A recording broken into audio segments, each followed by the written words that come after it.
Christian Slater is perfect in this. If anything, there's, like I said, I feel like there's a certain fairy tale quality to this. There's a certain I saw like the hotel owner played by Michael Parks. Yeah. As almost like he's the devil. Yeah. And the mute deaf housekeeper there, played by Cherry Jones, is like an angel. Yeah. Because she's the only one that seems like, she's not going to interfere. She's not going to tell Christian Slater what to do. But she's the only one who seems like she kind of wishes he wouldn't kill himself. Yeah. She truly cares. She truly cares. She's the only one that seems to actually care. And it's got that fairy tale quality to it. And again, we're not getting into spoilers or anything, but at the end, it feels like I could see this being something out of like a medieval fairy tale, how this movie ends. While at the same time, again, bringing it back to Woody Allen, I'm watching the end of this movie and I just keep thinking about the ending of Love and Death. Yeah. And this is a more somber version of that. It's not the comedic version of it, but it kind of made me. You're right. It's somber. It makes you kind of sad, but at the same time, I was also kind of smiling. Yeah. Yes. And I don't know. You don't do that anymore. You got it in one, James. I have to give a shout out to the music arranger Patrick Williams.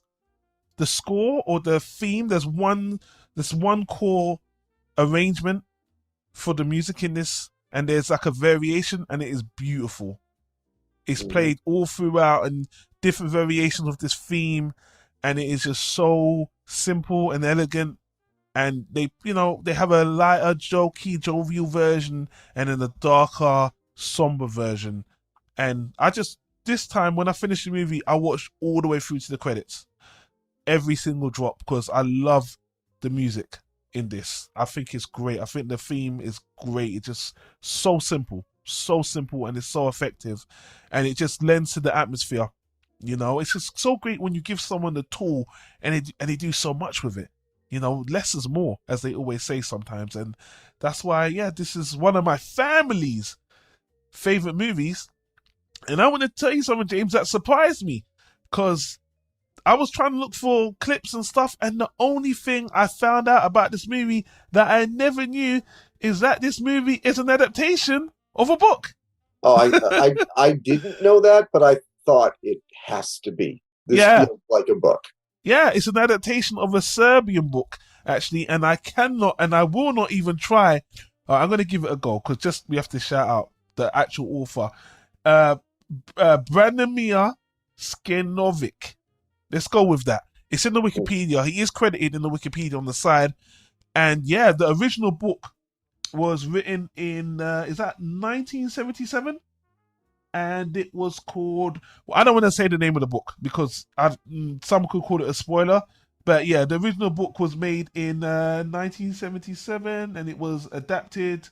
So and a Serbian book. I don't know. I would like to hear the inspiration, how Christian Slater, how the director, how they all felt behind it. But I saw a lot of recognizable actors in this movie as well. The black guy playing the cop, the wife, the wife that was trying to sleep with Christian Slater's character as well. I've seen them in so many things. I know I should have their names up right now, but I've got 5 windows open. But this is a good cast that we've seen before. You will recognize a lot of these people. And, in terms of like the cinematography, I would say, obviously it's a cheap independent film, but it looks appropriate. He's in a small town. You're outside. You're in 3 or 4 different places. It's authentic enough. Some films like this are more stage playy when they only are in one place. But this one, you could tell that they were in one town, maybe outside of a city or something, and they just went for it. Yeah. And this movie makes me, I don't know why, it makes me feel warm. Yeah. And it's dark. But I really do love this movie, and it's a family favorite.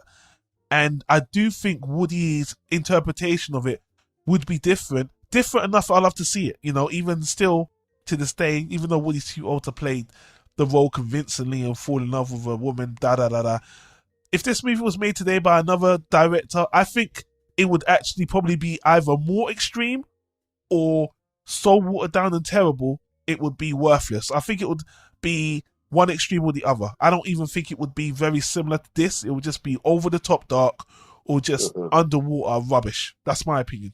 Yeah, and it's, like you said, you could turn this into something really dark and nasty. And I think there might be some people who would think that it is like, oh, Yeah, maybe they think, oh, this is how people look at like small towns, that everybody there is awful, which I don't think that's the case. You couldn't set this in a city because you need the busyness of a small town, the busybodies. You need the people who are, they don't have anything else going on, so they're just all up in everybody else's business.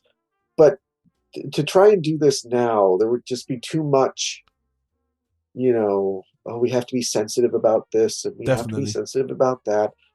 And this is not a movie that this has a different kind of sensitivity.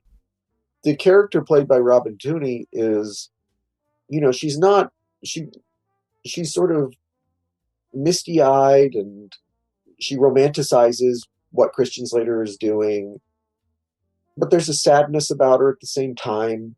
There's something funny about her, I love you so much and I can't wait for you to kill yourself. And it's because she's had like dreams about him and all this Yeah, stuff. It's very, very much like you could over explain all of this yeah, and ruin it. There is a simplicity to this where the story just says, this is just the way this is. We're not going to tell you why these people are the way they are. You could have easily made this another half hour longer and overly explained like Robin Tooney's character. And there's a great bit because, like, as with all messiahs who show up to and people turn to them and ask them, what should I do? Everybody's life is kind of worse when they take his, not even advice. It's not even advice he's giving. It's just him talking, and they're putting all of their interpretation into things.